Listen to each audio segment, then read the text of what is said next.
Good afternoon everyone. আপনাদের সবাইকে welcome জানাচ্ছি আমাদের 100 days problem solving সিরিজের আরো একটা video. As you can see on the screen, আজ আমরা কারেন্ট ইলেকট্রিসিটির উপর একটা প্রবলেম সলভ করব এবং I guess আপনারা অনেকে এই প্রবলেমটা আগেও দেখে থাকবেন। এই প্রবলেমটার একটা নাম আছে, এটাকে আমরা বলি হচ্ছে ইনফাইনাইট ল্যাডার সার্কিট।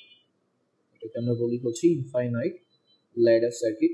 এই প্রশ্ন দিয়ে আপনাদের বিভিন্ন ধরনের কোশ্চেন করতে পারে। তার মধ্যে একটা হতে পারে যে আপনার ইকুইভ্যালেন্ট রেজিস্ট্যান্স বের করতে বলতে পারে, কিংবা হচ্ছে কারেন্ট বের করতে বলতে পারে। আমরা ওই দুইটাই আজকে বের করে দেখাবো আপনারা কিভাবে এই সার্কিট সলভ করে ইকুইভ্যালেন্ট রেজিস্ট্যান্স কিংবা কারেন্ট বের করতে পারে। আমরা প্রথমে বলি যে এই সার্কিটকে এরকম স্পেশাল নাম কেন দেওয়া হয়েছে, ইনফাইনাইট ল্যাডার সার্কিট কেন বলা হয়, এবং এটার ক্ষেত্রে আমরা কোন অ্যাপ্রোচ নিব এটা আমরা একটু বোঝার ট্রাই করি। এখন আপনি যদি একটু খেয়াল করে থাকেন এই সার্কিটটার ক্ষেত্রে, তাহলে বুঝবেন যে এটা কিন্তু কন্টিনিউ হইতেছে। এটা এই দিক থেকে কন্টিনিউ হইতেছে এবং এই দিক থেকেও কন্টিনিউ হইতেছে। দ্যাট মিনস এটা হচ্ছে ইনফাইনাইট পর্যন্ত বিস্তৃত বা অসীম পর্যন্ত চলতেছে।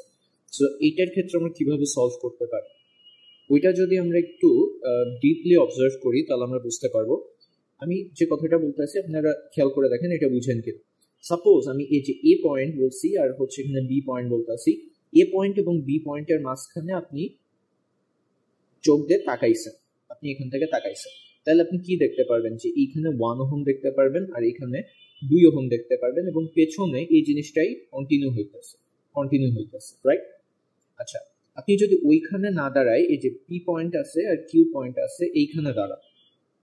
সাপোজ আপনি এইখানে দাঁড়ায় এবার দেখতেছেন।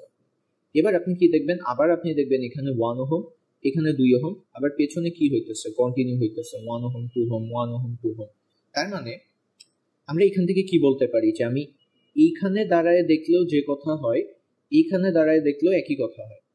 তাইলে আমি যদি পি এবং কিউ পয়েন্টের অ্যাক্রসে আমি রেজিস্ট্যান্স বের করি আর এ এবং বি এর অ্যাক্রসে রেজিস্ট্যান্স বের করি, এই দুইটা ইকুয়াল হওয়ার কথা। কারণ এই পি কিউ এর মাঝখানে কানেক্ট করলে, ব্যাটারি কানেক্ট করলে যে জিনিসটা ঘটে, এ বি এর মাঝখানে ব্যাটারি কানেক্ট করলে একই জিনিস ঘটে। তাইলে এই আর বা এই ইকুইভ্যালেন্ট রেজিস্ট্যান্স যদি এক্স হয়, তাহলে এই আরও কত হবে, এক্স হবে।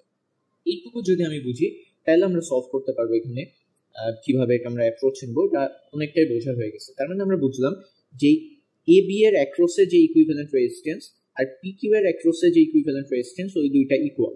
ওকে, এখন ওইটা কত সেটা আমাদের বের করতে হবে। তার জন্য আমরা যে কাজটা করব, চলেন শুরু করি। Solution, let equivalent resistance is equal to X. Okay, আমি ধরে নিতেছি যে ইকুইভ্যালেন্ট রেজিস্ট্যান্স বা এই যে এ এবং বি এর অ্যাক্রসে ইকুইভ্যালেন্ট রেজিস্ট্যান্স হচ্ছে এক্স, আমি ধরে নিতেছি।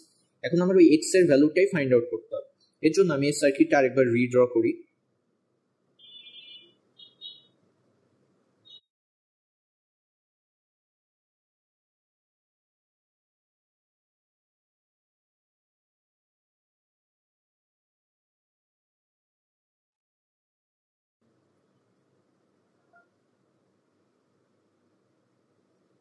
আচ্ছা, এইখানে আমাদের ছিল হচ্ছে 1 ওহম, এইখানে আমাদের ছিল হচ্ছে 2 ওহম, এখানে হচ্ছে 6 ভোল্ট, আর এইখান থেকে আমি বলছি যে এ পি এবং কিউ এর অ্যাক্রসে ইকুইভ্যালেন্ট রেজিস্ট্যান্সকে আমরা আর বলতে পারি, রাইট? এখানে আমি পুরো সার্কিট না ড্র করে এখানে আমি এক্স বললাম। কেন? কারণ আমি একটু আগে বলছি যে এই দুইটা পয়েন্টের সাপেক্ষে, এই যে এ পয়েন্ট এবং বি পয়েন্ট, এই দুইটা পয়েন্টের সাপেক্ষে যদি আমার ইকুইভ্যালেন্ট রেজিস্ট্যান্স এক্স হয়, তাইলে পি এবং কিউ এর সাপেক্ষে ইকুইভ্যালেন্ট রেজিস্ট্যান্স কত, এক্স। তাইলে এখন দেখেন যে আমার 2 ওহম আর হচ্ছে এক্স ওহম, এই দুইটা প্যারালালে আছে। সো এই দুইটাকে যদি আমি সিম্পলিফাই করি, এই যে এই দুইটাকে, তাহলে আমরা কি পাবো, 2x divided by 2 plus X পাবো, right? 2x divided by 2 plus X পাবো। এবং তার সাথে আবার এই যে 1 ওহম যেটা, ওইটা কিসে আছে, তার সাথে 1 ওহম হচ্ছে সিরিজে আছে। এই যে এই দুইটা প্যারালালে ছিল 2x আর 2 প্লাস এক্স, আর তার সাথে 1 হচ্ছে সিরিজে আছে। সো এখান থেকে আমি বলতে পারি যেটা, সেটা হচ্ছে 2x divided by 2 plus X plus 1। এটাই কি আমার ইকুইভ্যালেন্ট রেজিস্ট্যান্স না? এখন এটাই যদি আমার ইকুইভ্যালেন্ট রেজিস্ট্যান্স হয়, তাহলে ইকুইভ্যালেন্ট রেজিস্ট্যান্স কত, এক্স ইটসেলফ। সো আমি এক্স ইকুইভ্যালেন্ট না লিখে বললাম এক্স। এখন এই জিনিসটাকে আমাদের সলভ করতে হবে। এখন সলভ করতে গেলে আপনি একটা দ্বিঘাত সমীকরণ পাবেন। আচ্ছা আমি করেই দিই এটা। এটার ক্ষেত্রে আপনি যদি 2 প্লাস এক্স দিয়ে গুণ করেন তাহলে আপনি পাচ্ছেন 2x plus 2 plus x equal to x Times 2 plus x. এখন এখান থেকে আপনি যদি আসেন তাহলে আপনি পাচ্ছেন এক্স স্কোয়ার প্লাস এদিকে 2x হবে আর ওইদিকে হচ্ছে 2x প্লাস এক্স প্লাস 2, তাহলে এখান থেকে 2x আউট, আপনি পেলেন x square minus x minus 2 is equal two 0। এখন আপনি ক্যালকুলেটর দিয়ে অবভিয়াসলি সলভ করতে পারেন, আমি হচ্ছে দ্বিঘাত সমীকরণ দিয়ে ঐকিক নিয়মে মানে ঢাবিটা আসলেও কিভাবে সলভ করতে পারেন ওইটাই আর কি বোঝানো ট্রাই করতেছি। মাইনাস বি মানে 1 plus minus root over B square হবে হচ্ছে B square minus 4a c by 2a 2 into 1, তাহলে এখান থেকে আপনি পেলেন হচ্ছে 1 প্লাস রুট ওভার তাহলে 8 আর 1 9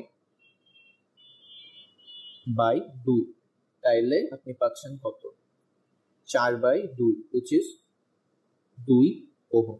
সো আমি ইকুইভ্যালেন্ট রেজিস্ট্যান্স আমি পেয়ে গেছি 2 ওহম, কারণ আমি বলছিলাম এক্স আর ইকুইভ্যালেন্টই হচ্ছে আমার এক্স এর সমান, সুতরাং আমি এখান থেকে বলতে পারি যে R equivalent is equal to 2 ohm. এবং এখানে আমাদের কারেন্টটাও জানতে চাইছিল প্রশ্নে, কারেন্ট কত হবে এটা তো আপনি ইজিলি বের করতে পারেন যে I is equal to V by R করলেই আপনি কারেন্ট পেয়ে যাবেন।